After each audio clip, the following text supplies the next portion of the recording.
I think a lot of athletes face a lot of these questions that I've faced. You kind of have to pivot in life, and I just felt like it was a story that I wanted to tell.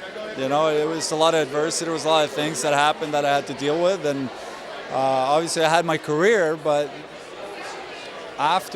towards the end of my career, there was a lot of things that happened and that I had to deal with. I had to grow as a person, and that's why I wanted to tell that story.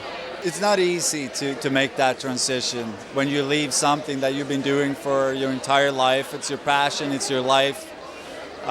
It will create a hole. It will be some sadness, and you I think for me at least, you had to deal with that and work on it. Some of the parts were obviously not planned. A lot of the stuff actually I just recorded because it was part of my journey. And then afterwards, when I started talking to Jonathan about making this film, I just thought maybe we had this piece and that piece. I think we had a couple of shots with the crew. Other than that, it's a lot of homemade videos, and so to them it was normal.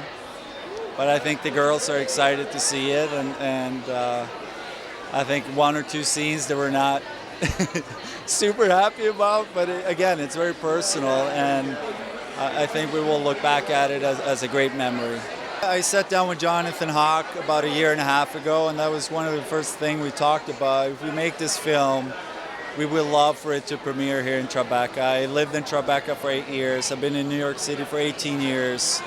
But I love this neighborhood. I think this is such a great festival. So I'm really happy and excited that it worked out the way we hoped for. And I'm excited to have a great experience tonight with my friends and a lot of Ranger fans too.